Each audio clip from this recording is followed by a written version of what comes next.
Shankaracharya said, time only enters the mind of the ignorant. But it's Kali Yuga and time prevails. And therefore it gives me great pleasure to introduce Ule, who needs no introduction at all, who is co-presenting a paper with Niels Hammer on the Jain cave paintings at Ellora. Please welcome them. Thank you very much. I will also like to begin by saying that I'm also not an art historian, but fortunately I have brought with me my colleague and dear friend Niels Hammer from Copenhagen, who is now living in Sweden. And Niels Hammer and I, we visited Ellora in 2005, and then we started this project which we're going to tell you a little bit about. As you know, Ellora contains approximately 35 caves and temples that are cut out of the living rock. The earliest caves are Shaivite, excavated during the early Kalachuri dynasty. And the next phase is Buddhist, but it's not connected with any dynasty. Whereas the last two phases, the Hindu phase and the Jain phase, are connected and were sponsored by the Rashtrakuta dynasty of Deccan. In addition to sculptures, the walls and the ceilings of the caves were decorated with a profusion of paintings. In one of the caves, a side cave to the Indrasava, approximately 34 paintings remained in a more or less damaged state. But whereas the paintings of Ajanta, which as you know is only 90 kilometers to the north of Ellora, have received an unprecedented amount of attention, these paintings have only figured sporadically in books on the Jain religion and in surveys of Indian art. But since we think that these paintings are unique, especially as seen from the point of view of the history of the Jain religion, and as they display a distinct artistic sensibility on a par with that of Ajanta, we decided to photograph them in extenso and subsequently to write a monograph. And that's what we are doing now. We are trying to analyze the background of Ellora as a tirtha, the historical background, the political and religious background. We're trying to analyze the pictures from various perspectives, style, motive, composition, and so on. And in this connection, I would like to thank Jaina who is here, and also her student, former student, Lisa Owen.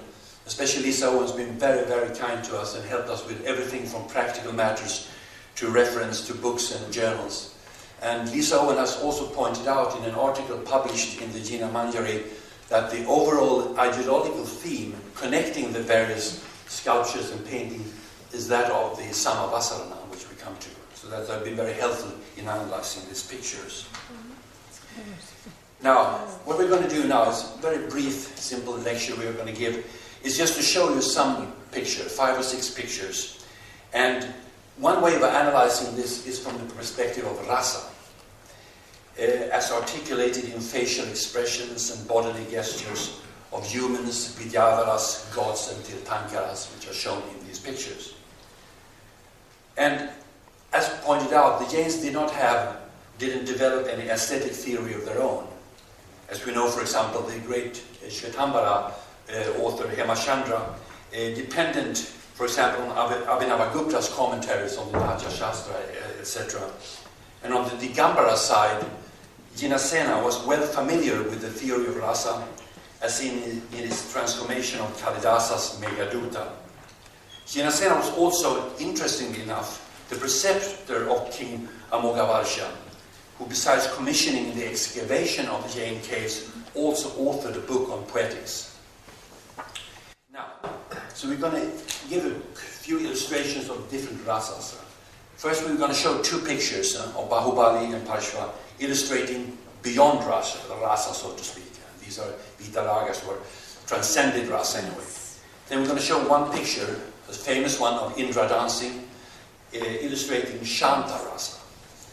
Then we have another scene, actually a fencing scene with foils and shields, illustrating the Vira rasa. And then we conclude with 2 pictures, 2 couples, one illustrating Shringara rasa and the other one Adbhuta rasa. But all this will be explained by Niels Hammer. So I leave for a few minutes and we will now look at some pictures.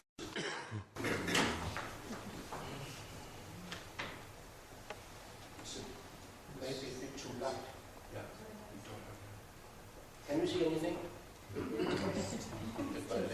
Yeah.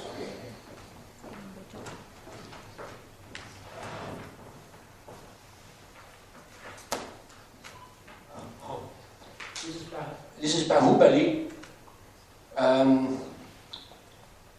It's nearly life-size, and it's painted inside the Garbhagriha.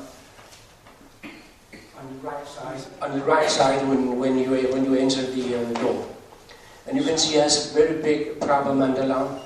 And as we're talking about rasa, this expression in his face is probably meant. The intention of the painter has probably been to make it expressionless, that is beyond rasa. Also the Chirankara, probably he is not a Chirankara, but Chirankara is really not meant to express anything like the statues, for example.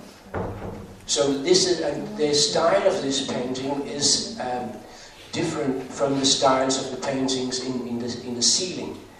This style of painting is continuous in, for example, Brihadishvara temple in Tanjavur and in Vijayanagara later in the many illustrated manuscripts.